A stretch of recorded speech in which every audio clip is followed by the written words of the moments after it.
incredible amounts of time. Life is not just the passing of time. So, the key is time is precious. Life is not just the passing of time. Life is a collection of experiences, their frequency, and their intensity. Life is not just watching the clock tick away. Life is a collection of experiences, their intensity, their frequency. Whatever the span of your life turns out to be, here's what you want to fill it up with: experiences and the intensity of those experiences. But now let's talk about the management of time. When should you start the day? As soon as you have it finished. Plan the day the best you can, leaving plenty of room for improvising and surprises and all the stuff that happens during the course of the day. But if you've planned a good, productive day, now you start that day, you can't believe how much more valuable your time will be. Don't start the day until you have it finished. Now here's the next one. Don't start the week until you've had it finished. Now to lay out a week is a pretty good challenge. Next, don't start the month until you have it finished. The places to go and the people to see, and the productivity and the sales and the customers and the development and all the rest of what you want to accomplish during the course of 30 days. Don't start the month till it's finished. And then here's the big one. This is really challenging. Don't start the year until you have it finished. To the best of your ability. It can't be finished like minute by minute. But in terms of the sweep of what you want to accomplish, make sure that that's set and ready to go by the time January 1st rolls around. Now, jot this down. Approaches to the management of time. Here's the first one. Ignore the subject. I mean, that's good advice. Don't let anything overly bug you. Because remember now, you don't have to do anything. Somebody says, well, I got to get a handle on my time. The answer is no, you don't. If you want to let it all go, you can let it all go. I mean, this is good advice. Somebody says, you ought, you ought, you ought. Jot this down. Ignore all the you oughts or you should. Only if they're giving general information. We should. It's better to say if you're teaching, we should. Not you should, we should. Then you let me listen in without it being too confrontational. If everyone did this, see, that'd be great. And then you give a person a chance to choose to do it or not to do it. But when you start the you ought, now see if I don't, now see we've got some tension and maybe some problems. So you oughts seem to always create problems.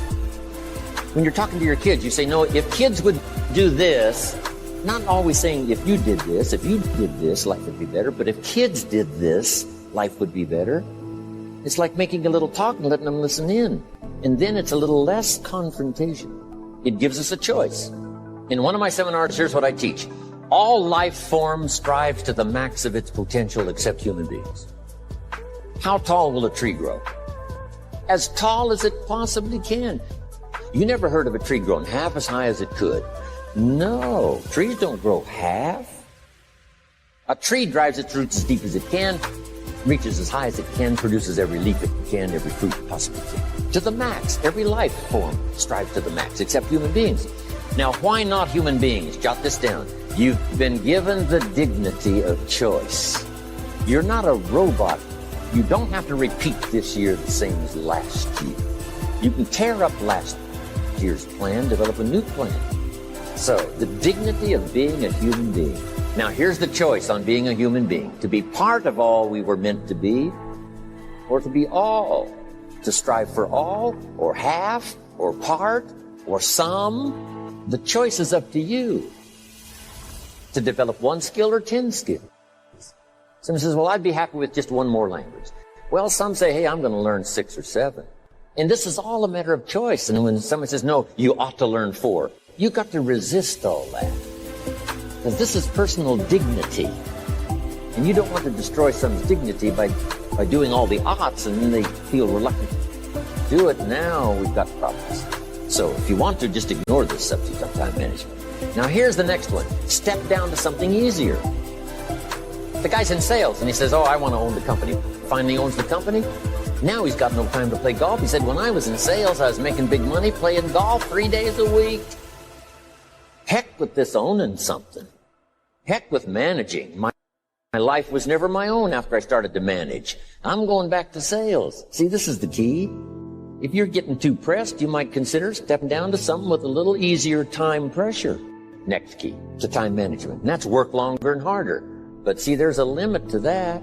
I almost lost my health the first year. I went so crazy about personal development and achievement. I just went bonkers. You know, I told you I was skinny, but at the end of that first year, I was a walking shadow. And then it suddenly occurred to me, what if I got rich and too ill to spend it? I mean, that was a shocker. So I started, developing a little more reasonable. Because I said, if 12 hours won't do it, I'll work 14. If that won't do it, I'll work 18. I mean, how many hours it takes. And sure enough, it cost me too much. So see, working longer and harder for some might be appropriate. If you're just sitting around not doing that much, this might be good, work longer and harder. But you can only work so hard. Here's the key, not to work harder, but smarter. When you've worked as hard as you can, doing the best you can in terms of physical output in the time, reasonable time. Now here's the ultimate in the management of time, and that is you simply become more skillful. When I first got into sales, I was around people that could get, 9 out of 10, 8 out of 10. And when I first started, I could only get 1 out of 10.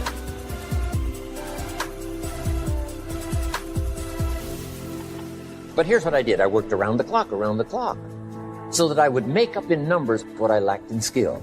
That's good in sales. You got to jot that down. When you're new, you make up in numbers what you lack in skill. Now, when you become more skillful, the numbers can go down because now your persuasive ability and all of that is now so high that you don't need to put as many numbers out. But at first, if you want to compete or if you want to really get good, you've got to put in the numbers. But if you get more from yourself, develop more of yourself, now the time management becomes an easier task. Now here's the next thing. Either you run the project or it runs you.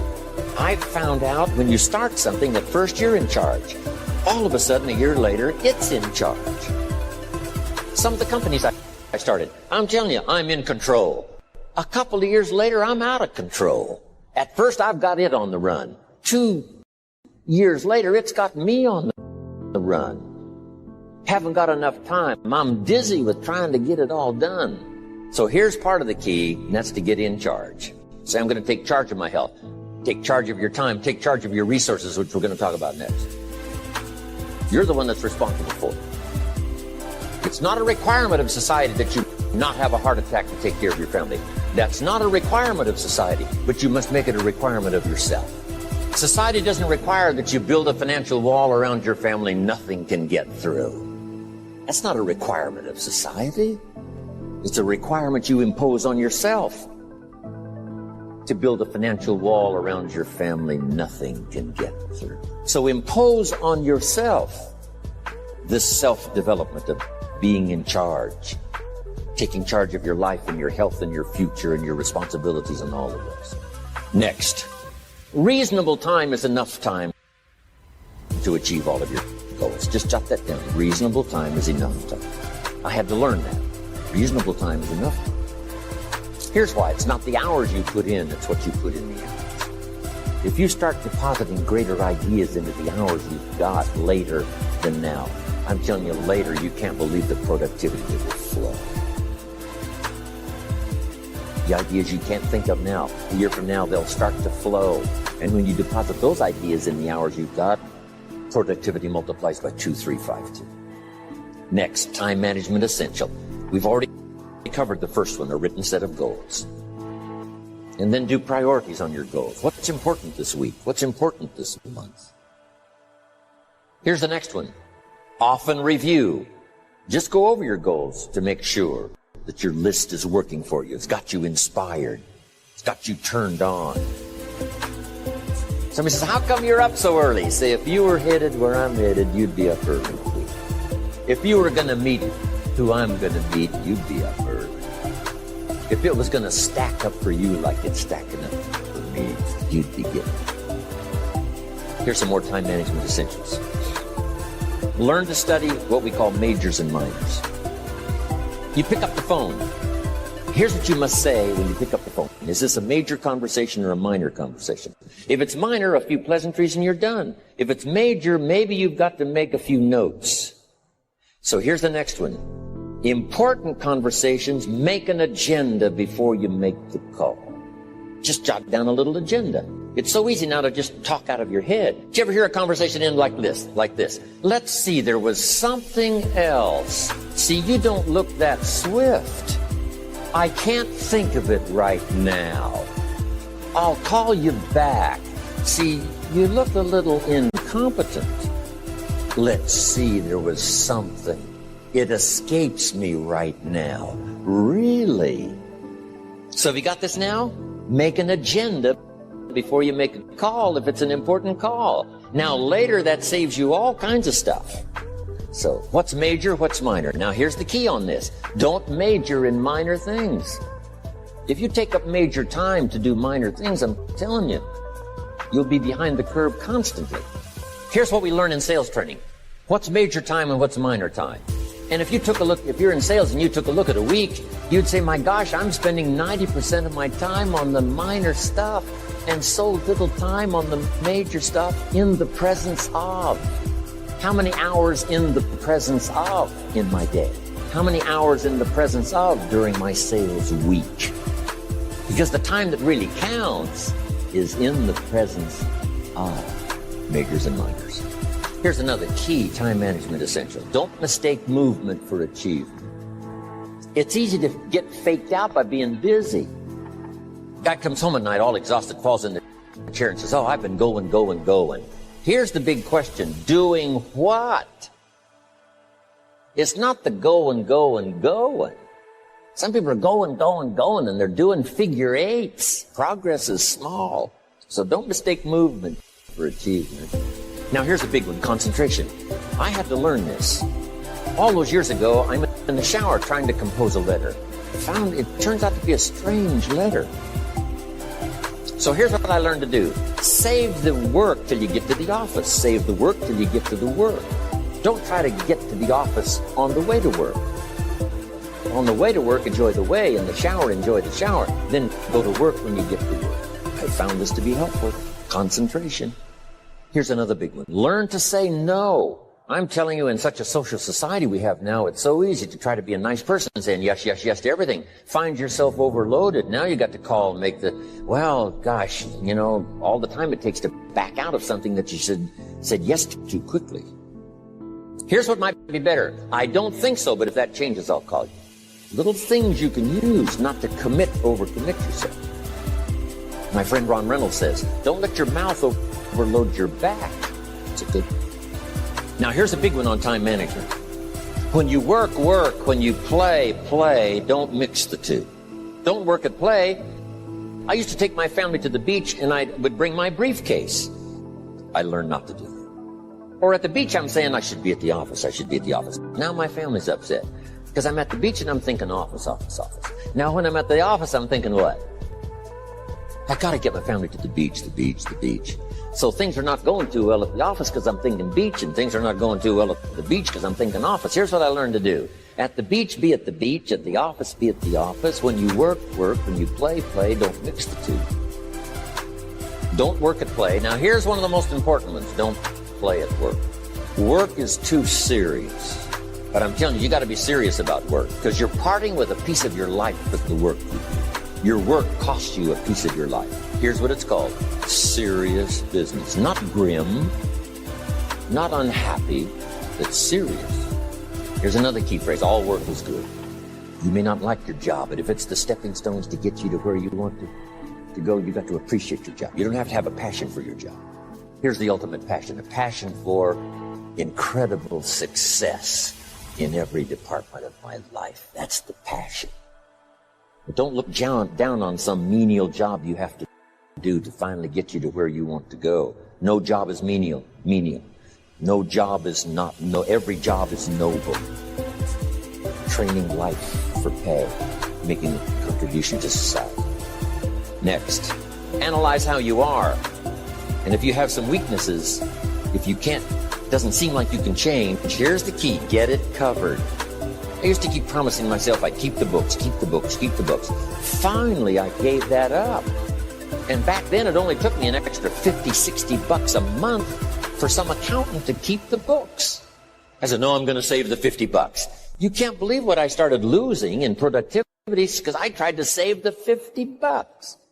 So the key is, a lot of the time you can stay like you are, but just make sure you get it covered. Next, beware of the telephone and all other systems of communication, especially the telephone at home and systems of communication at home. And here's one of the best lines I've got for you for the weekend. Let all communication systems serve you, but don't let them intrude. Here's the next one. Read all the books. You know, I've only got a few notes here on time management. But if you've got some particular challenges, you run a big organization, a big corporation, you've got some challenges, there's plenty of books. Now, here's what's next. Just be more alert to the things that might be stealing your time. Here's why. Time is like capital. You can't let someone steal your seed corn. You can't let someone steal your capital. And you can't let someone steal your time. You must designate your time. And some of the time that you designate, you must not let anyone steal. Casual time. You might let someone intrude and steal a little bit and take a little bit, but not serious time. Next. One of the great time management savers is to learn to ask questions up front. Sometimes you talk to somebody for an hour, and then you ask questions and find out if you would have asked those questions up front, you could have saved yourself an hour. Asking questions up front helps you to get to the problem now.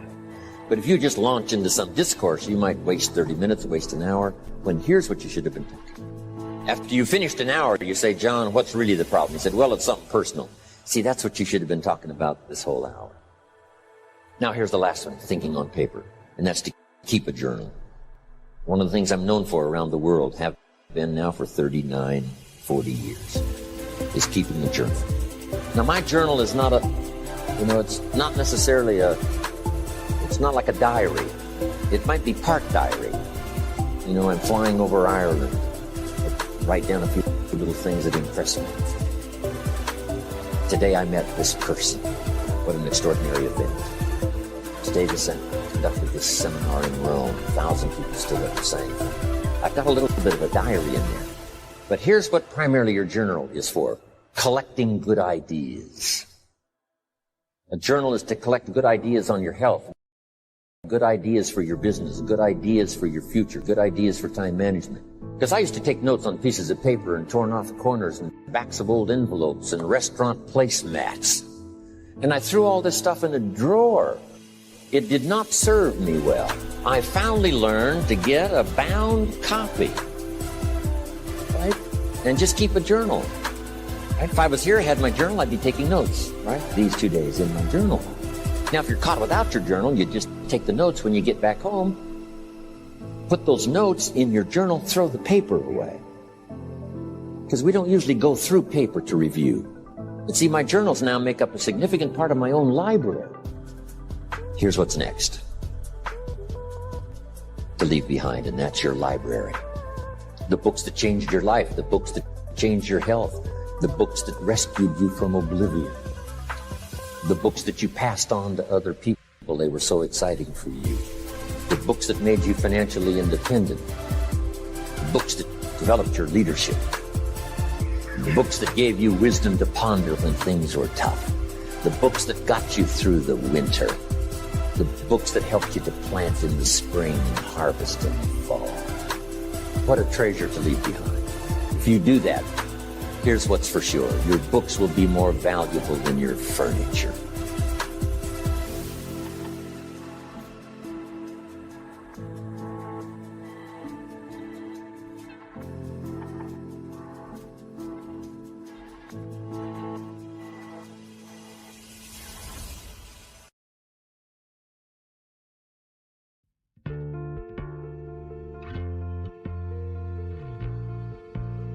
Development and letting go of limitations, here are what I consider to be the biggest self-imposed limitations any man or woman has ever had to deal with. First, procrastination. Procrastination is particularly life-threatening because when we put something off, it doesn't seem at the moment to be all that important. At the end of the day, if you have let a few things slide, it doesn't seem like such a bad day. However, enough of those days piled up will make a disastrous year and eventually a disastrous life. Our inability to come to grips with a natural tendency to procrastinate will surely send us drifting in the wrong direction. Before you reach the final session of this program, you'll have left procrastination behind. If you're still troubled by it, you'll have discovered that it's simply too costly to put up with any longer. Besides, you'll be too excited about where you're going to postpone the activities taking you there. Self-imposed limitation number 2. Blame. All of us have blamed others for our troubles from time to time. In fact, the tendency to blame someone or something goes back a long way. When there were only 2 people on earth, it wasn't long before they started blaming. The man said, "It was the woman. She got me into this." And the woman blamed the serpent.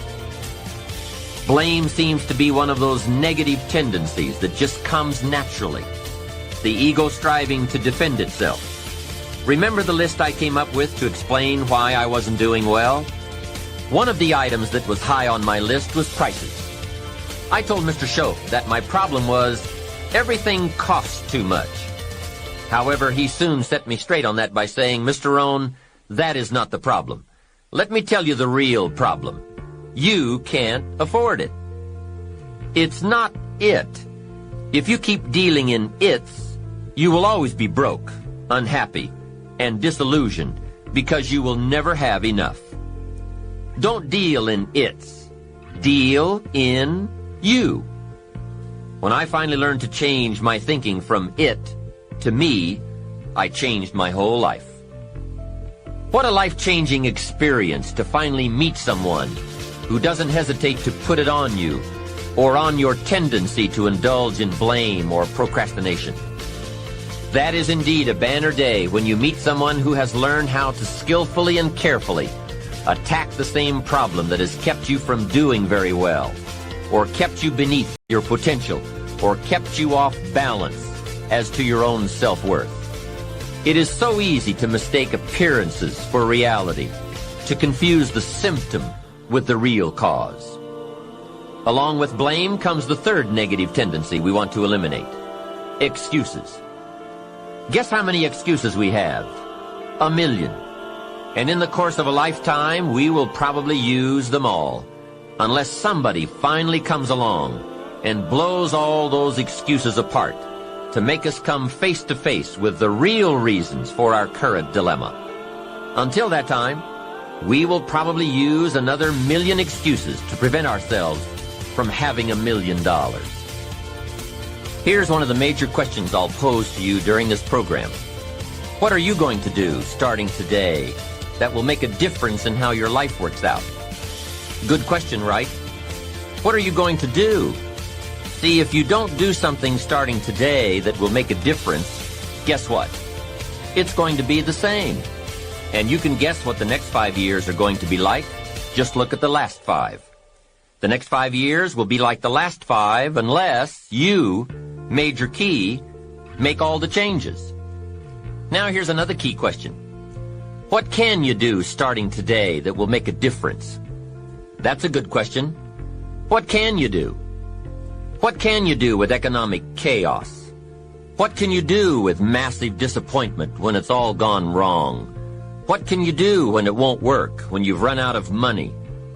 When you don't feel well, and it's all gone sour? What can you do? Well, let me give you the broad answer first.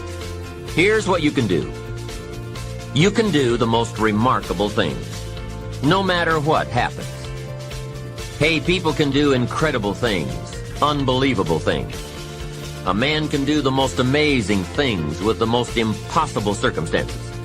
A woman can do the most remarkable things with the most disastrous circumstances. Hey, I found out kids can do remarkable things. That is, if they have remarkable things to do. I also found out if they don't have remarkable things to do, there's no telling what they'll do. Now here's why humans can do remarkable things. It's because they are remarkable. They are not dogs, animals, fish, birds, amoebas. Humans are different than any other creation. When a dog starts with weeds, he winds up with weeds, and the reason is because he's a dog. But that's not true with human beings. Human beings can turn weeds into gardens. That's one of the major differences, being a human versus being a dog. Humans can turn nothing into something, pennies into fortune, disaster into success. And the reason they can do such remarkable things is because they are remarkable. So why not reach down inside of you and come up with some more of those remarkable human gifts? They're there waiting to be discovered and employed. And with those gifts, change anything for you that you wish to change. And I challenge you to do that because you can change. If you don't like how it is for you, change it. If it isn't enough, change it. If it doesn't suit you, change it. If it doesn't please you, change it. And I challenge you to do all that because you can change. See, you don't ever have to be the same after today, only by choice. If you don't like your present address, change it. You're not a tree. Now for the process of change, just a philosophical pronouncement won't do. It takes more than that.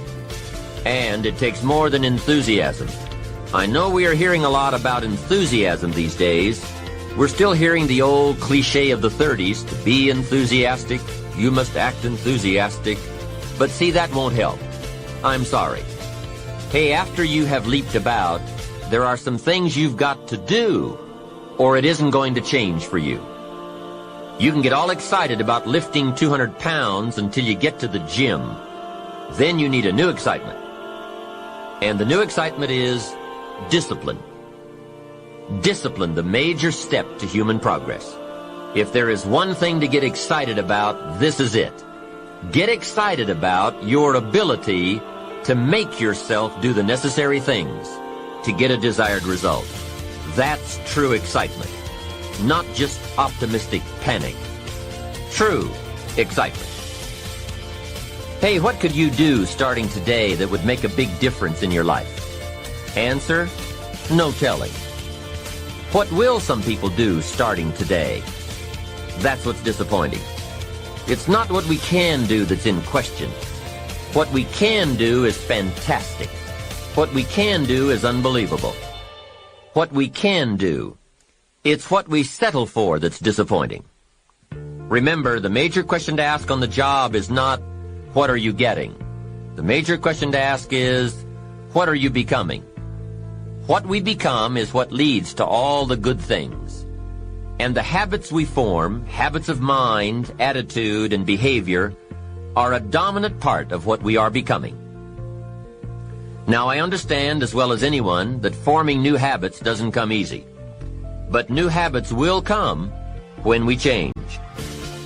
It is usually not in one cataclysmic explosion, but rather by changing small pieces and parts at a time. I think that's how most of us change. We just keep nudging ourselves in the right direction, forming one or two new habits at a time, little by little, until finally we've made the turn. And this is where the good life comes from, those personal changes. There's nothing you can do with the seasons, but there's everything you can do with yourself. Don't wish for the winters to change. Wish for your own attitudes, strength, and capabilities to change in order to handle the winters. Really making personal changes calls for 10% inspiration and 90% perspiration. Wishing we could change is a beginning, but now wish must be translated into activity, and inspiration and affirmation must lead to discipline. We can affirm that we are going to change, but we must now form new habits and develop new disciplines for the affirmation to come true. Make sure your activities are not going in the opposite direction of your affirmation.